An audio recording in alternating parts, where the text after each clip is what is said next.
firstborn son. This is the story of their complex relationship. Charles tried to be a more modern parent, but he didn't have the tools because he didn't grow up with them. A shared tragedy defined this father and son. There's this marvellous picture of Harry holding very, very tight to Prince Charles's hand for support. For years, they were close.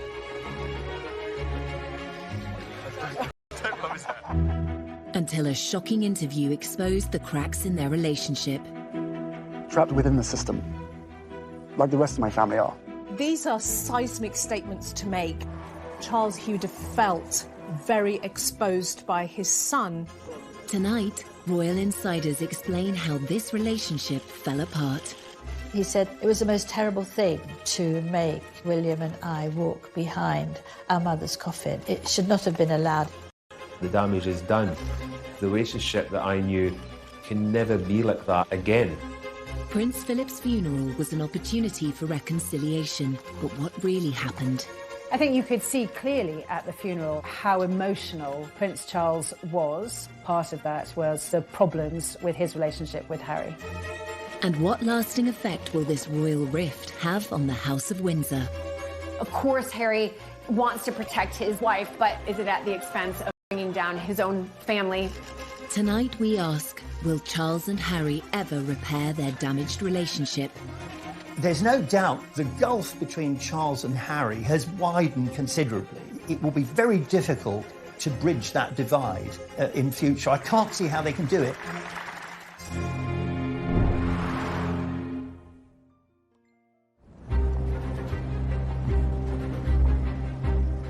March 2021. The Duke and Duchess of Sussex sit down with Oprah Winfrey for an explosive and revealing interview. It will rock the foundations of the royal family. Please explain how you, Prince Harry, raised in a palace, in a life of privilege, literally a prince, how you were trapped. Trapped within the system, like the rest of my family are. My father and my brother, they are trapped. Harry's claims exposed the unhappiness of the couple's life behind palace walls. They also revealed the full extent of his estrangement from his family, particularly his father. The person that was really sort of knocked to the ground in that interview with several punches was Prince Charles. 100%. The takeaway from that interview was that there is a real rift, there is real distance, there's real anger.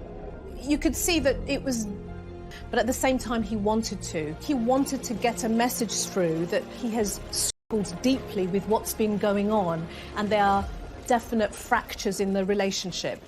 These are seismic statements to make about one's own family members. And I wonder whether, from Charles's point of view, he would have felt very exposed by his son. The Sussexes' interview with Oprah had echoes of another controversial royal interview, which took place in the 1990s, when Prince Charles spoke frankly about the state of his marriage and confessed to cheating on his wife, Princess Diana. Did you try to be faithful and honourable to your wife when you took on the vow of marriage? Yes, absolutely. And you were? Yes. Until it became irretrievably broken down. In the back of Charles' mind, there would have been a certain amount of guilt because it would have brought up memories of his own attempt way back in 1994 to get the media on his side. So on the one hand, he was being criticised by Harry and was probably very upset by that. But on the other hand, it's very difficult for me to sort of attack him for doing something which I myself did, you know, when I was young. Every single time anybody agrees to one of these huge interviews, they're doing it for one reason and one reason only. They're doing it to put their side across because they assume that when they have done that, everybody will be on their side and love them even more. And we've seen so many times in the past how mistaken that can be. While Charles's interviews stunned the world in the 1990s, his son's revelations may have gone a step further and hurt those closest to him, including his father. There's no doubt the gulf between Charles and Harry has widened considerably. I mean, I think if they're not careful, it will be very difficult to bridge that divide in future. I can't see how they can do it. Grant Harold was a former butler to Prince Charles. He witnessed firsthand the loving bond the royal father and son once had, which has now seemingly been lost. The damage is done, and that makes me sad, because the relationship that I knew, which was a loving, caring, fun relationship, can never be like that again. Prince Harry's decision to speak so candidly was a dramatic move. To understand why it happened, we must return to the beginning of Harry's life and consider events that took place soon after he was born.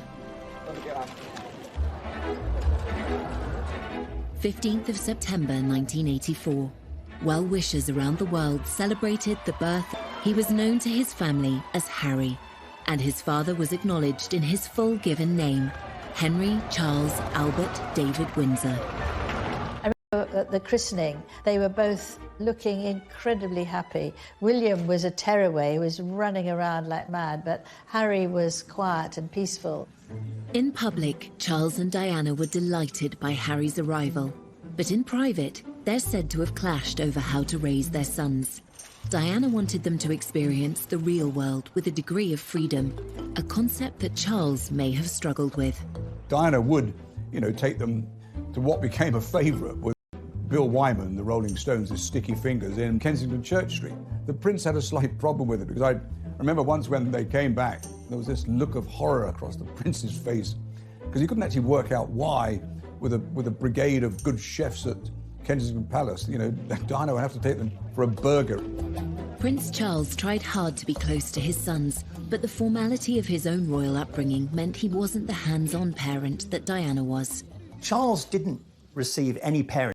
His parents were away when he was very young. He was left with nannies in that very Victorian way.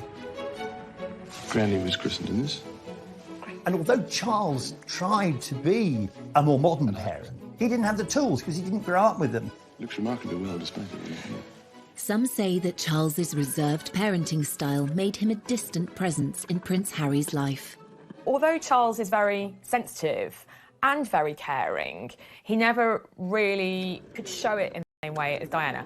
And Charles was a huge workaholic. Charles wouldn't just stop his work just because he had his sons for a day. Whereas I think with Diana, she always made sure that everything was done for them. Diana, she actually joined in their games, whereas Charles would have said, off you go. He wouldn't have joined in. He's too stiff, he's too old-fashioned.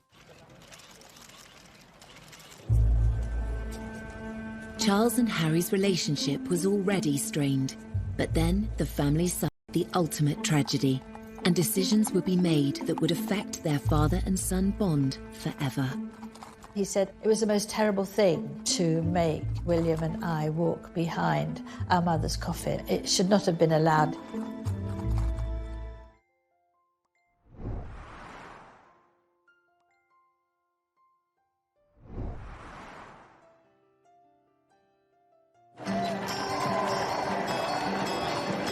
When Prince Harry was born, he and his brother William grew up initially in a happy family unit. But there were growing signs of tension between their parents. Diana said that during her pregnancy, but that it all went wrong after Harry was born. If these marital struggles created a distance between Charles and his young son, things were about to get worse. It is announced from Buckingham Palace that, with regret, the Prince and Princess of Wales have decided to separate. This decision has been reached amicably, and they will both continue to participate fully in the upbringing of their children. In 1992, Harry's parents went through a very public breakup. The 8-year-old now struggled as he was bounced between Charles's Highgrove estate and Diana's Kensington Palace apartment. What a child wants is stability, structure, and love from their parents, and that kind of constancy gives children a sense of safety. If they're going between two separate households, that can feel very destabilising for a young child.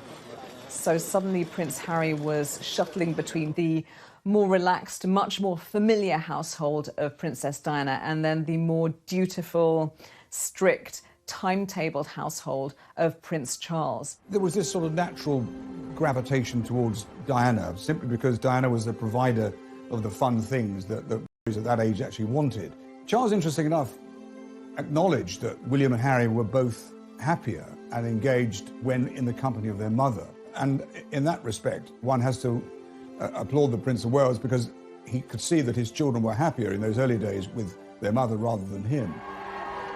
Harry was caught between the world of royal formality set out by his father and the more carefree mindset of his beloved mother.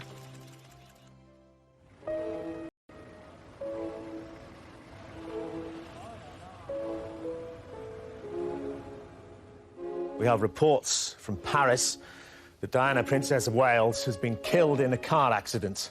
Prince Harry had been with his father at Balmoral when the news broke of his mother's death in August 1997. Prince Charles tried to offer his young son the support he needed. Charles had this huge responsibility to protect the boys, and there's this marvellous picture of Harry leaning down to look at the notes and the flowers, holding very, very tight to Prince Charles's hand for support. It's a very, very moving moment, I think. In the immediate aftermath of Princess Diana's death, Prince Charles was very protective of his sons. He was determined that William and Harry would be shielded from speculation, from the press, from intrusion, and from people looking at their grief. At the funeral, however, it was a different story on the world. The private mourning of Diana's sons was on full public display.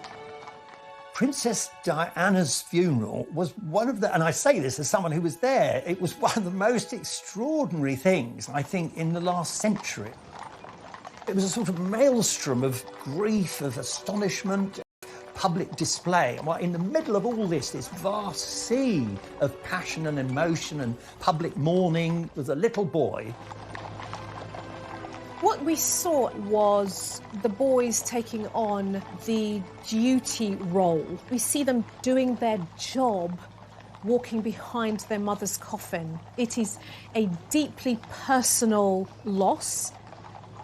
And then to find yourself in this arena, surrounded by people openly grieving, weeping, throwing flowers, wanting to touch you, robs them of their own private grief. The royal family are very good at knowing what the public want. They're very good at putting on a show. They served up their grief in a ceremonial way that satisfied the millions. Prince Harry must have felt like a fish in a goldfish bowl, being stared at by the entire world, probably at the absolute worst point of his entire life. In later years, the adult Prince Harry would reveal his discomfort about the role he had played. It raised questions about why Prince Charles allowed his sons to be so exposed on such a traumatic day.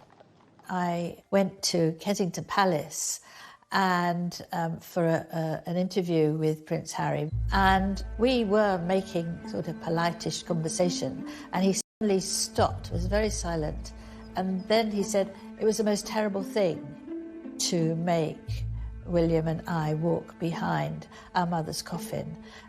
It should not have been allowed." This went worldwide because he'd not really spoken about that before.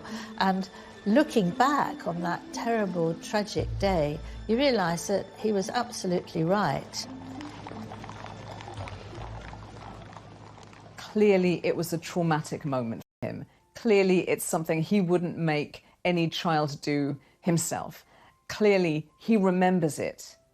So there's always a struggle for Prince Harry, and indeed for Prince William, between how they feel as bereaved sons and what they have to do as public figures. In the years following Diana's death, Charles tried hard to fill the void she left by embracing life as a single parent. Prince Harry's energy and enthusiasm delighted the press and his father, though a request for a closer look at those brightly coloured mini skis. Thing straight after Princess Diana's death is the behaviour and the actions of Prince Charles. He stepped up his parenting game, his parenting skills. He became a very much full-on and hands-on father for those boys. Prince Charles arranged for the Spice Girls to meet Harry, and for a 12-year-old this was beyond exciting.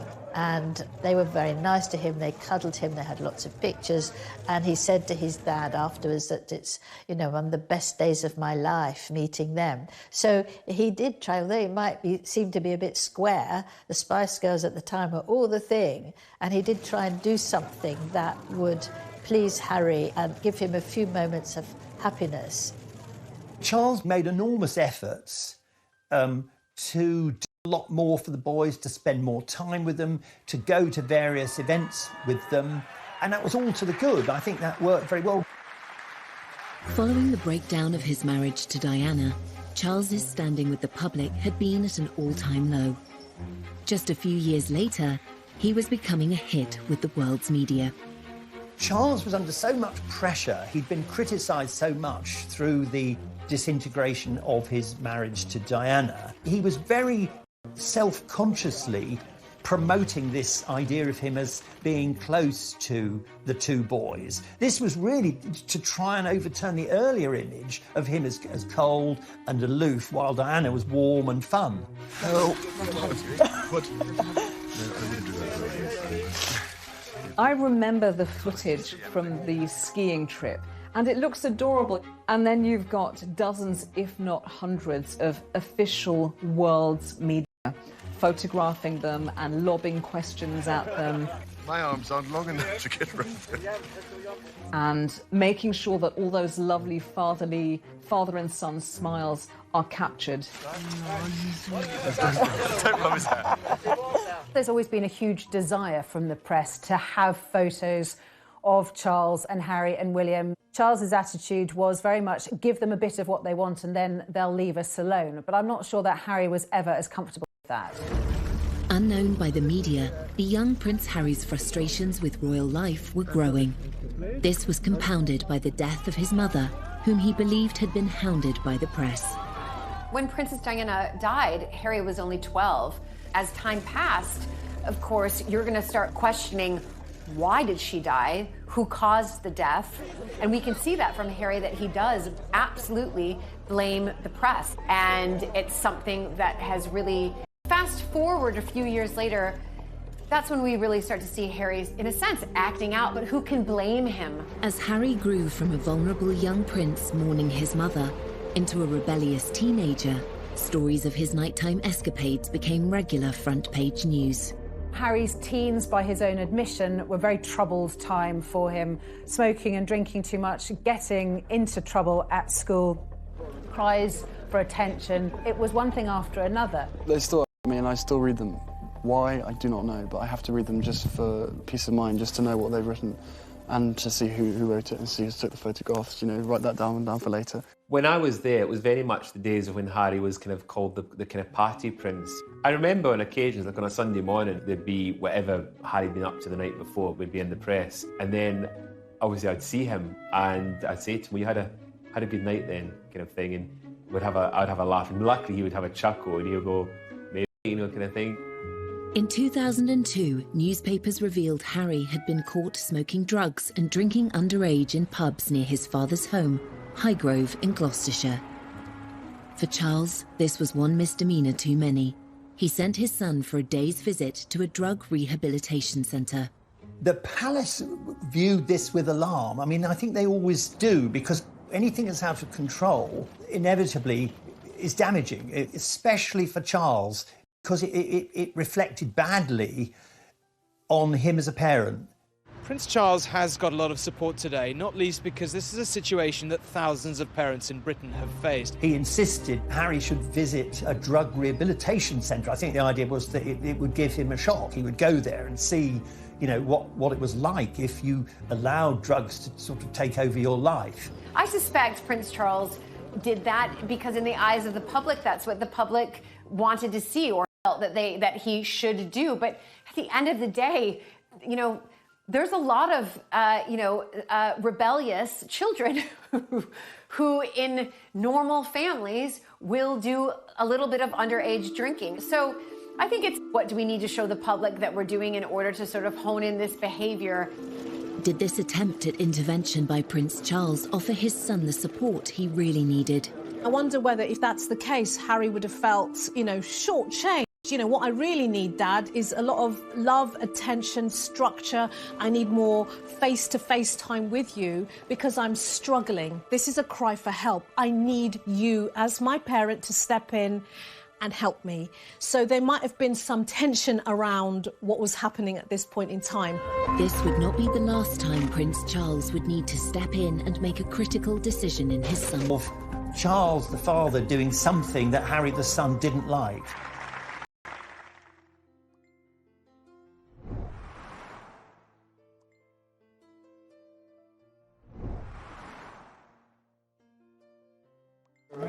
One reason for the decline in the complex father-son relationship between Prince Charles and Harry is the difference in their approach to life and to their royal roles. Both men were shaped by their formative experiences at school. Charles was given a tough, formal education that emphasized duty. He was a sensitive, vulnerable child who was put through this most appalling education to try and toughen him up. From the age of 13, Charles was sent to Gordonston School in northeast Scotland, just as his father had been before him.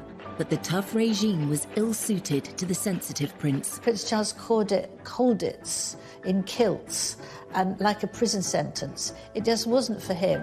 Prince Charles was bullied at school from end to end. He was completely and utterly, solidly miserable for the entirety of his time there.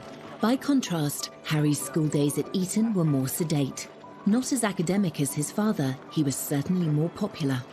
Charles likes book learning. He wants to get the answers to his questions by going to the library and studying. Prince Harry's energy is really the opposite. Prince Harry is not shy and retiring or stiff or staid. He's not crusty or dusty. He is naturally athletic. He's naturally outdoorsy. Harry said that he decided very firmly that he wanted to mix with the bad boys, and he played lots of tricks. While Charles attended Cambridge University, Harry's modest academic record did not push him into higher education.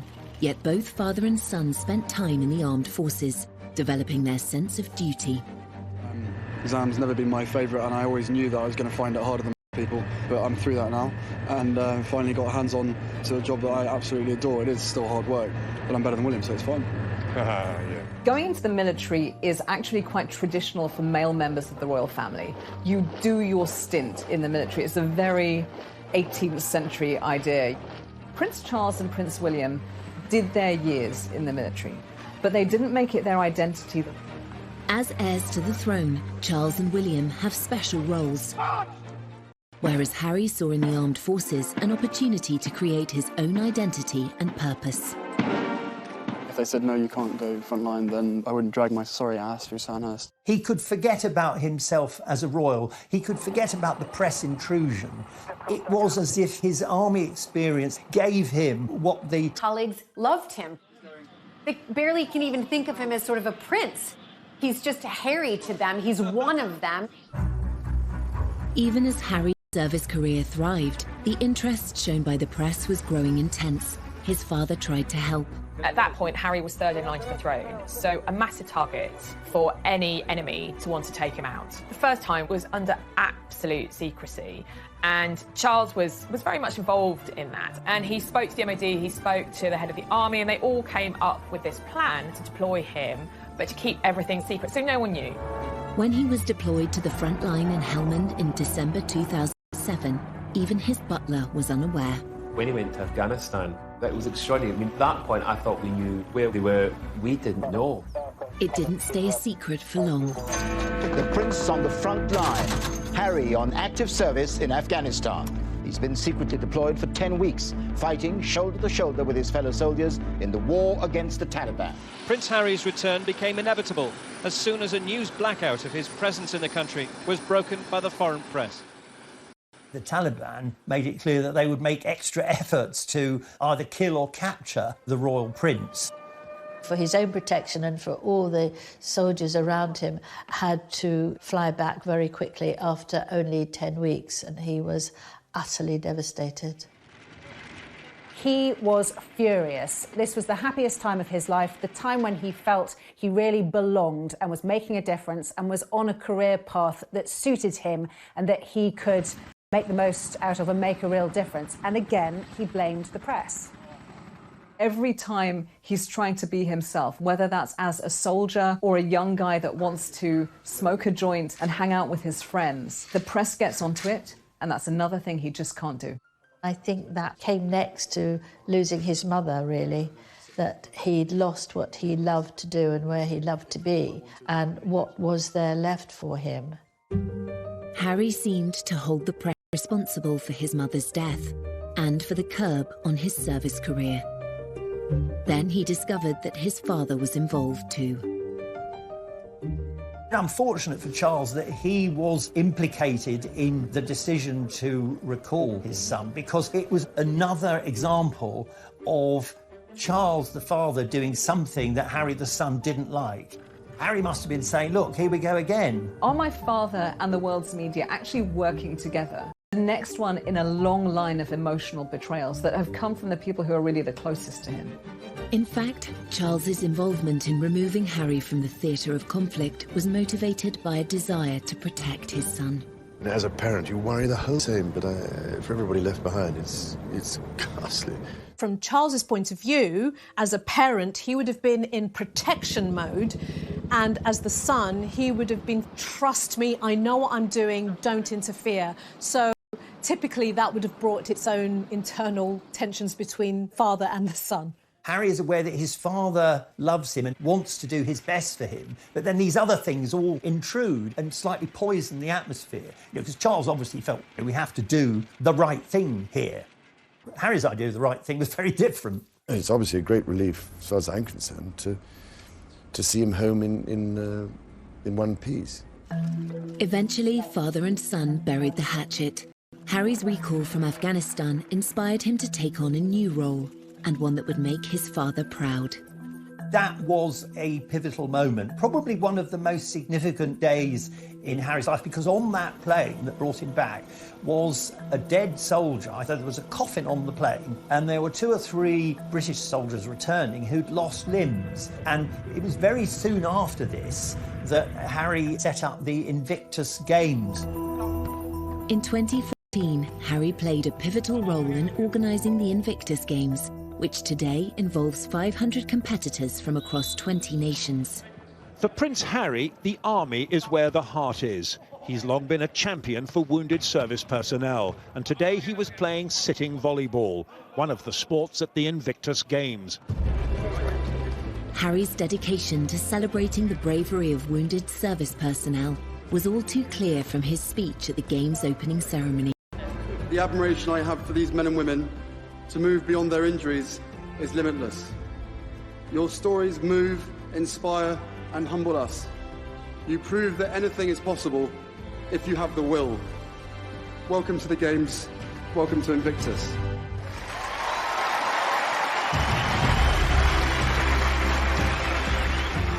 It was to prove a golden period for a now united father and son. Charles was very, very proud of Harry. What parent wouldn't be proud of their child coming through and blossoming and showing real confidence, real purpose, creating something that embraces a huge community? That is a huge step forward. I think it was also a way for him to bring his parents together. So from my father, I've got a sense of duty, a sense of continuity, a sense of my responsibility as a royal. I'm not going to be the rebel anymore. And then from his mother, he has the human rights aspect, the international aspect, the charity aspect. And those two things fused together really powerfully, and they're still fused together. Much in conflicts, Harry realised that this spoke to him in a special way. There have been many low points in the relationship between Charles and Harry. The high point, the bit they will both always remember as a point in time where they came very close. That would be the success of the Invictus Games. I mean, it was almost like, father and son finally found something that would lock them together. With his father's blessing, Harry helped turn the Invictus Games into an international success story, giving a powerful voice to thousands of injured servicemen and women around the world. Harry was now making a positive contribution to the royal family and to wider society. Father and son were now more aligned than ever before, and Harry was soon invited to take on further public duties. Prince Harry was a different type of royal. He was a royal just like his mother, very hands-on. Prince Harry has never wanted to just do the service and the duty that a royal member, must do by simply arriving at an event, giving a speech, waving, and leaving. He wanted to take on more active roles, being very, very hands-on, dancing, hugging. You can't sit there with a stiff upper lip with your crossed arms and not get involved. We knew from the start that these countries were going to be fantastic fun. I've never taken myself too seriously. There's a real contrast between Prince Charles and Prince Harry when they do their royal tours. Wherever they are in the world, Prince Charles does it blatantly as duty. So he's there, and wherever he is, even if it's like 100 degrees outside, he's wearing a very closed suit that's completely buttoned up. And he smiles, nods and waves, and he's jovial, but he's still a little bit stiff. Well, you would be, wouldn't you? You would be watched by all you lot. Anyway. Prince Harry on international royal tours is clearly having a really good time. We see Harry as much more at ease in his own skin. He had a good template in how he saw his mother behave, and where, he's hanging out with Usain Bolt and he's meeting people and he feels good about himself. This was Golden Harry, the bloke that everyone wanted to go and have a drink with, the bloke that all girls wanted to go and have a flirt with. He was that kind of the action Jackson superhero that had served his country and kind of could do no wrong. Charles and Harry were very close, probably as close as they've ever been. There's a famous Oscar Wilde quote which says about children and their parents. It says, first we love our parents, then we judge them, sometimes we forgive them. For 3 decades, they were moving on and putting the past behind them, as this illuminating interview with Prince Charles from 2018 suggests. Your children always surprise you, really, because you think they pull your leg all the time and appear not to pay any attention at all. In fact, you then later discover perhaps they did, good Lord, don't tell me you actually listened. Or... The relationship between Harry and Charles has suffered since 2018. So, from a wedding to a breakup, how did Harry's marriage to actress Meghan Markle lead to father and son going their separate ways? Charles admired the fact that Harry was trying to protect Meghan, but I think he was very worried that it would have unintended consequences, which of course it did. I remember getting this email on my phone and my jaw dropped.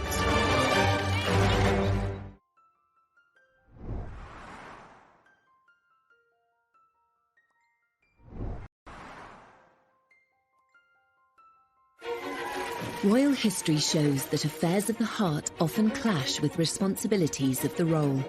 In the case of Prince Charles and Prince Harry, adding a love interest to an already complicated father-son relationship had the potential to make matters worse. This is a repeating pattern over generations in the royal family. We've seen it with Charles, Diana and Camilla. That tension between wanting to be the person you love, being in a family business and also being a member of a family.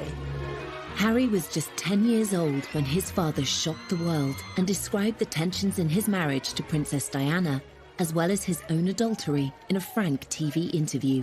I have, on the whole, tried, I think, to get it right. I mean, constantly, people scrutinising. So, I mean, I have always tried to get it right, and try to do the right thing by everybody. So you can imagine, it's not a very happy or encouraging thing when this sort of business happened. So when his own sons started dating, it seems Charles advised them to choose their ideal partners based on love, rather than any other considerations.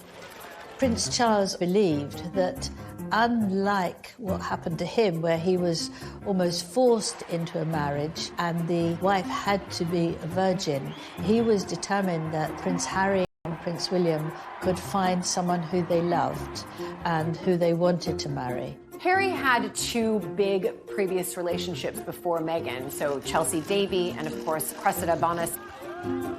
But while they appeared happy on the arm of the dashing prince, they weren't so keen to become princesses. Chelsea was like, absolutely not. I don't want to be in the public eye. I don't want to be written about in papers. And the same thing with Cressida. We know that both of those girls ended that relationship because they did a member of the royal family. Eventually, Harry did find the love of his life, and royal reporters are still kicking themselves that they didn't spot the signs. It's all very formal, obviously, when you're covering the royals, and there we were in one of the very smart rooms in Buckingham Palace, and Harry came bounding over, saying, "Hi, Em, how are you doing?" We're like, "You're tanned, or is it burnt?" And he said, "Yeah, I know. Africa was amazing. Oh, it was so good." I thought, wow, Harry's in a good mood. Like, I had never seen him quite so animated and quite so happy. And that was about 6 weeks before the news broke that he was dating Meghan Markle. And of course, one of their first dates had been in Botswana. Hey, when did you know she was the one? Very first time we met. Harry and Meghan's romance was embraced by the royal family. In that happy time, there was no sign of any tension between father and son. They welcomed Meghan with open arms. Prince Charles admired the fact she was self-made. Charles, he's slightly obsessed with the idea that somehow you've got to retain the magic of the royal family, but you've got to modernise. And what better way than to welcome a woman who's not only divorced, but American and of mixed race. And I remember the Queen invited both Meghan and Harry to Sandringham, which is a huge thing because couples, unless you were married, you just didn't get invited. They liked her very much, but of course, it didn't take the press long to start writing things about Meghan, to do the sort of things that would make Meghan worry, but also the royal family worry. Newspapers were soon filled with opinion on whether Meghan was a good fit for the royal family. Whilst initially there was a huge amount of admiration and hero worship when Meghan first came on the scene, there were some media outlets that ran some really disgraceful articles with headlines about Straight Outta Compton or exotic DNA, very old-fashioned opinions, borderline racist opinions. And the trouble is that one article like that is one too many. Meghan, we've discovered, has a very, very thin skin. But we have to remember that Kate did. They used to call her Weighty Katie. She had a terrible time. And Camilla had a dreadful time in people accusing her of causing Diana's death. I know Camilla spoke to her and they had lunch together, tried to help her get used to things and give perhaps some of her own experiences so that she wouldn't feel that she was being targeted.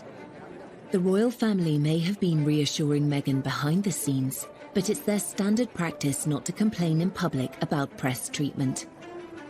By apparently not speaking up for Meghan, Charles seemed to find himself taking a very different path to Harry.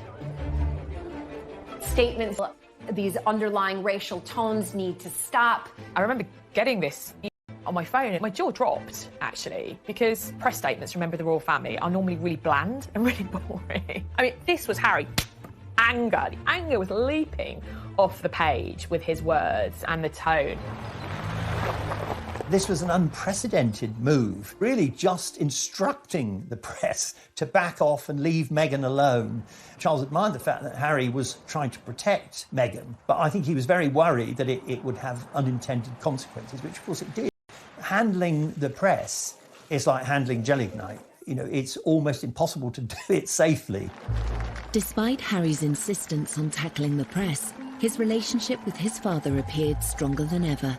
He felt able to ask Charles to play a significant role at his wedding. Meghan's father infamously didn't come to the UK for her wedding because he said he had heart problems and he was in hospital. There was the question of who would walk Meghan down the aisle. Prince Harry asked his father, and what could be better than having the heir to the British throne walk your beautiful bride down the aisle?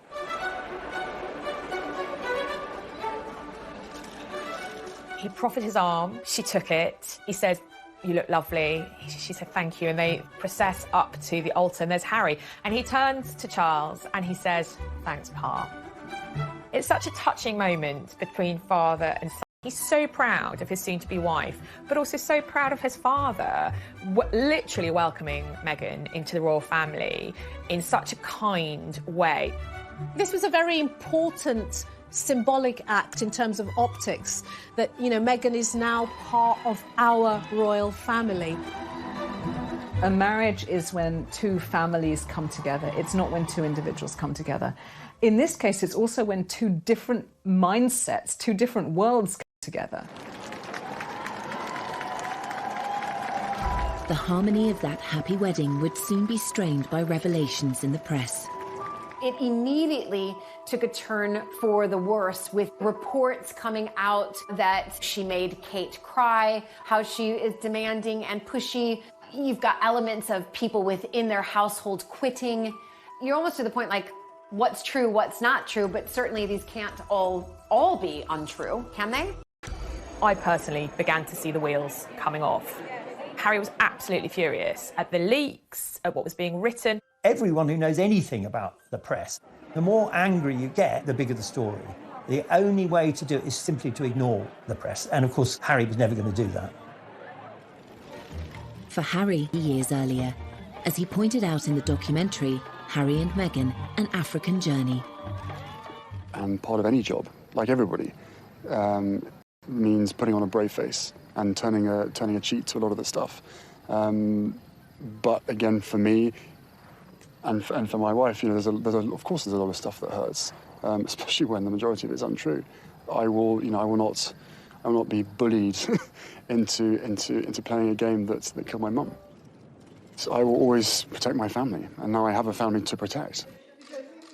So he's now thinking, oh my God, the curse is coming around again. It's happening again, one generation on. So decades have passed, but nothing's changed.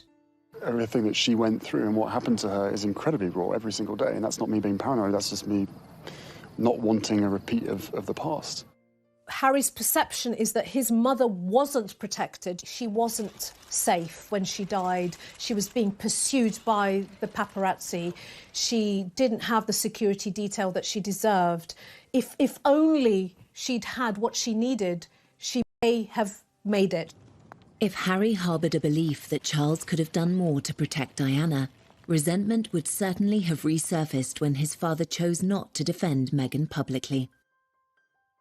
Harry, he was like, enough is enough. I'm not standing for this anymore. And he also couldn't understand, and indeed she couldn't understand, why members of his family, particularly his father, were not standing up and saying, you know what, this is unacceptable. Father and son may have been at odds, but the famously close relationship between William and Harry still seemed unbreakable. Every year we get closer. The one person on this earth who I can actually really, you know, we can talk about anything and we understand each other and we give each other support. Yet by 2019, even this sibling bond was under strain, and the world had its first hint of another royal rift. We'll always be brothers. We're certainly on different paths at the moment. I will always be there for him, and as I know he'll always be there for me. As brothers, you know, you have good days, you have bad days. We know over the last several years, really since he married Meghan, that the relationship between William and Harry has been very rocky indeed. Prince Harry's determination to defend his wife whilst his father and brother stayed silent seemed to drive a wedge through the family. Protecting his marriage and protecting his wife were his number one priorities. We know that many members of the royal family feel that service and duty to the crown and to the royal family are their number one priorities, and there's a clear difference there.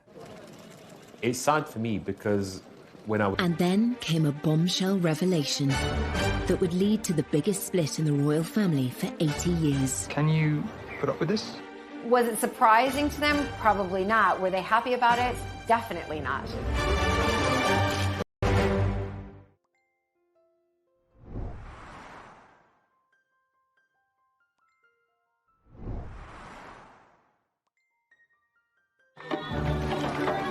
In September 2019, Harry and Meghan were on a 10-day tour of Africa, where they appeared to be embracing their royal roles. The messaging was positive, and I think from Charles's point of view, in terms of the brand royal family, they did a phenomenally good job. I am here with you. As a mother, as a wife, as a woman of color, and as your sister. Behind the scenes, Meghan was struggling to cope with the burden of royal life. During the filming of an ITV documentary about the trip, she made a momentous decision to speak out. The interview with Tom Bradby was a surprise to everybody, but obviously to the royal family in particular. Perhaps you could just give us an idea of what the last year has been like. It's hard.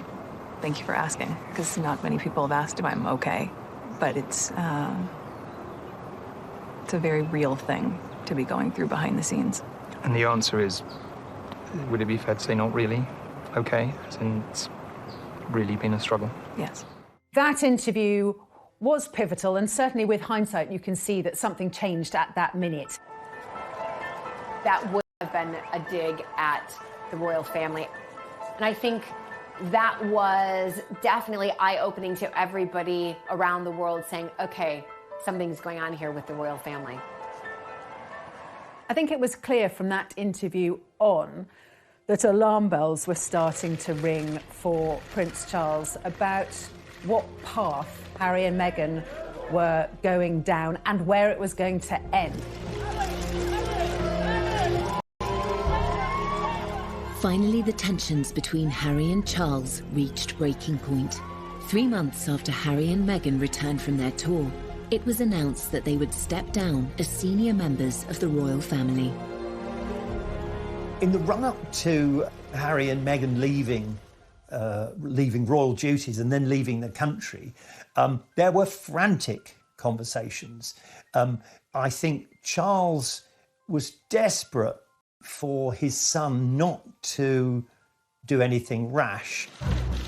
I think Harry felt, oh, here again, my father's trying to stop me being free. Within the royal family. It's a huge monarchy. You can't just say, right, you can go tomorrow. There's lots of complications to senior royals leaving.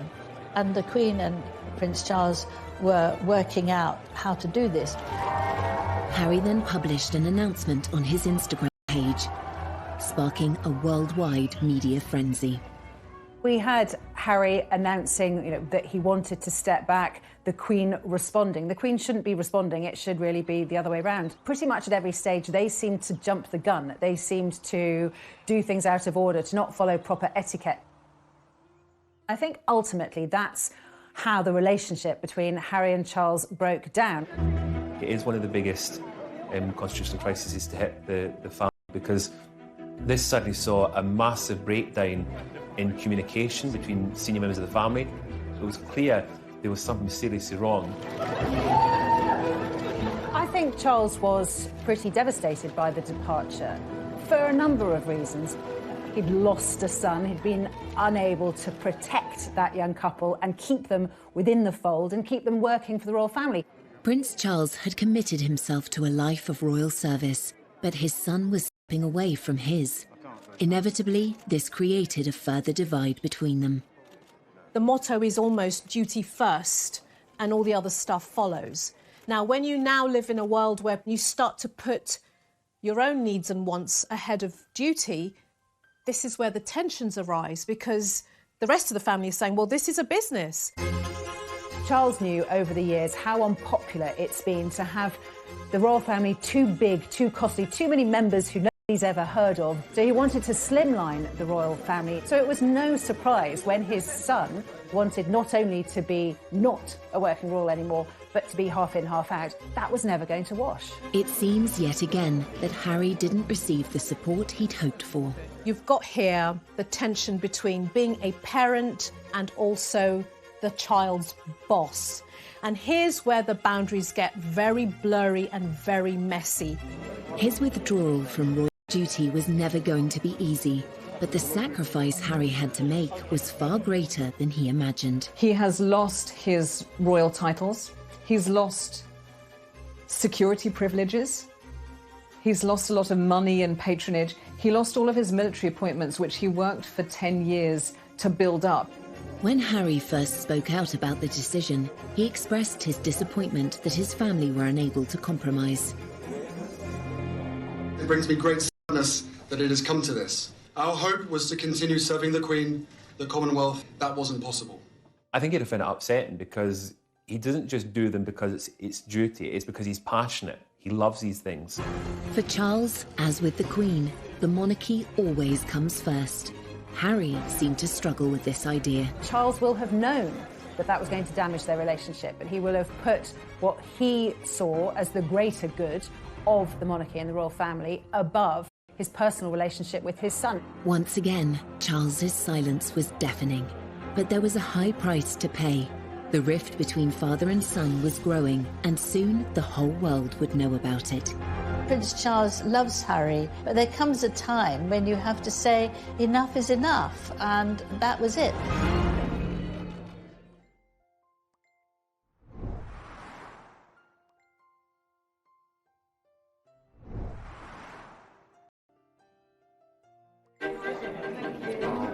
Will you miss Harry and Meghan? In February 2021, nearly a year after Meghan and Harry stepped back from their royal roles, it was announced that their move would be permanent. Weeks later, Harry made the pivotal decision to appear on global television and discuss the issues he has with his father in front of an estimated audience of 60 million. When we were in Canada, I had 3 conversations with my grandmother and 2 conversations with my father before he stopped taking my calls. So you just said that your dad stopped taking your calls. Why did he stop taking your calls? Because I took matters in, by that point, I took matters into my own hands. There was never ever a time when I worked for Prince Charles and William and Harry that I would never be told not to put a phone call through from the boys to their father. But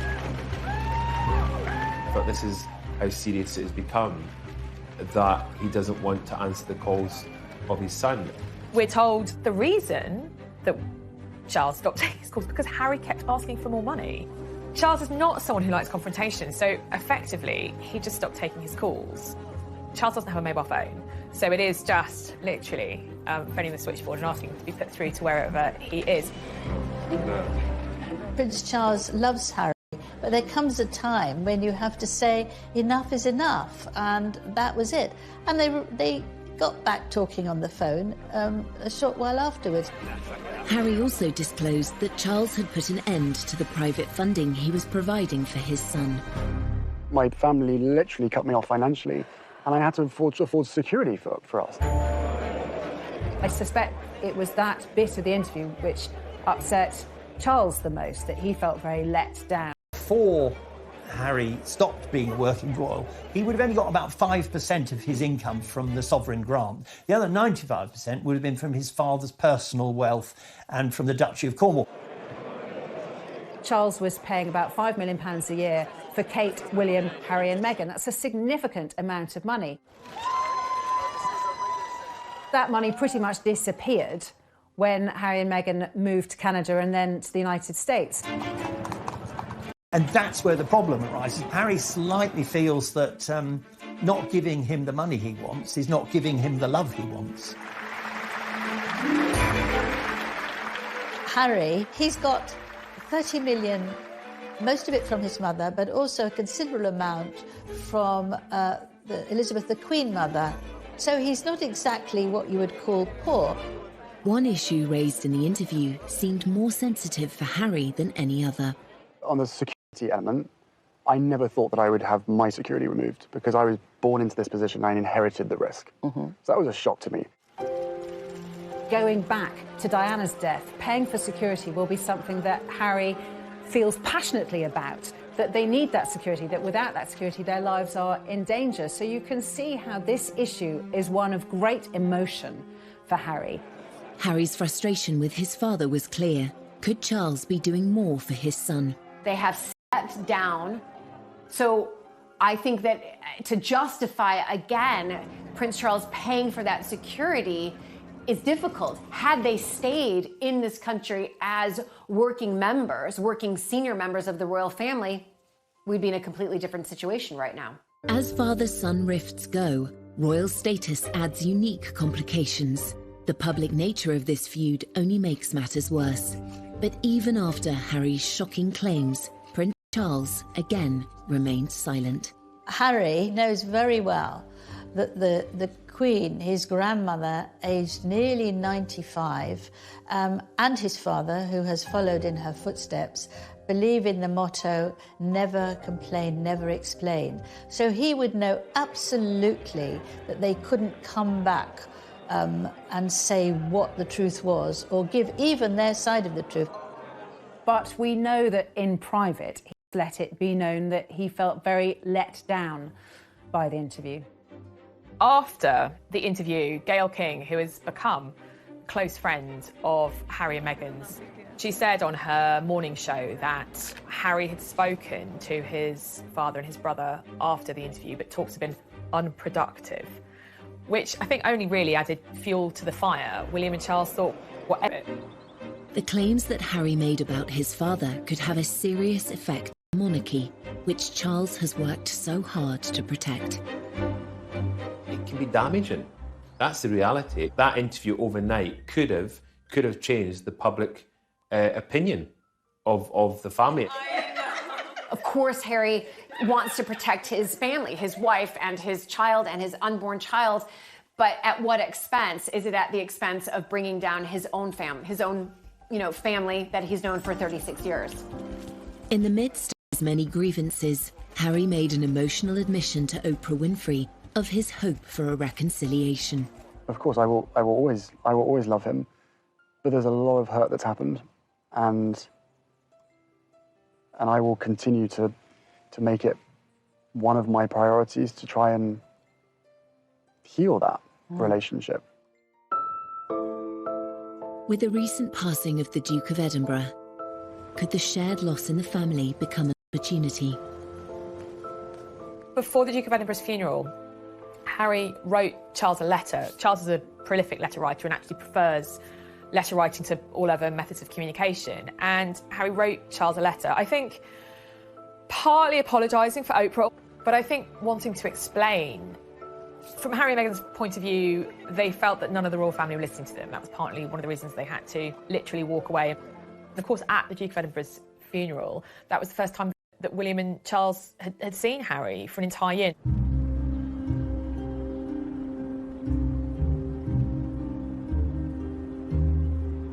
I think you could see clearly at the funeral how emotional Prince Charles was. He seemed to be more willing to show that side of himself, that raw emotion.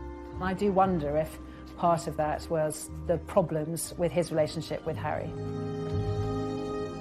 The Prince of Wales, I think he's anxious, like any father, to put right what is wrong. He is a very caring person.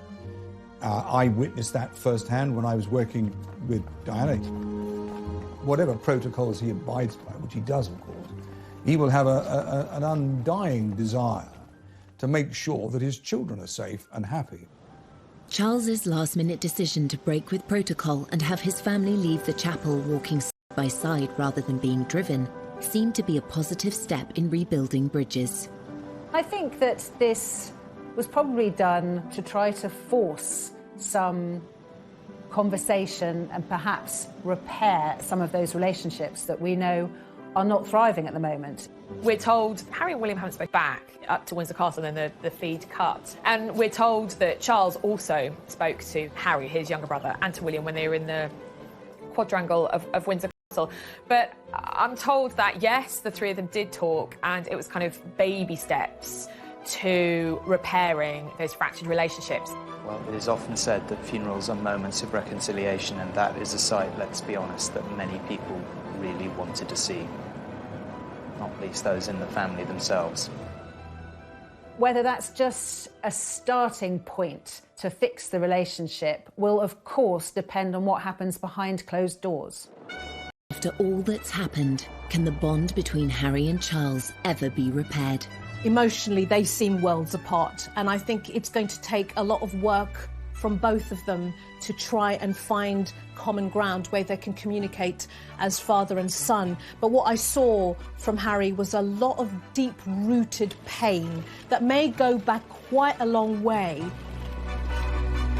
There is a need, in a way, to reach the point where Harry forgive Charles for all the turmoil of Harry's early years. And it may be that Harry needs the distance of being in America, not being a royal who works as a royal. He may need that in order to reach the point where he can forgive Charles. Like with any relationship, relationships can be repaired with a lot of hard work and, to be honest, a lot of time. And I think in this case, a lot of time is going to be needed.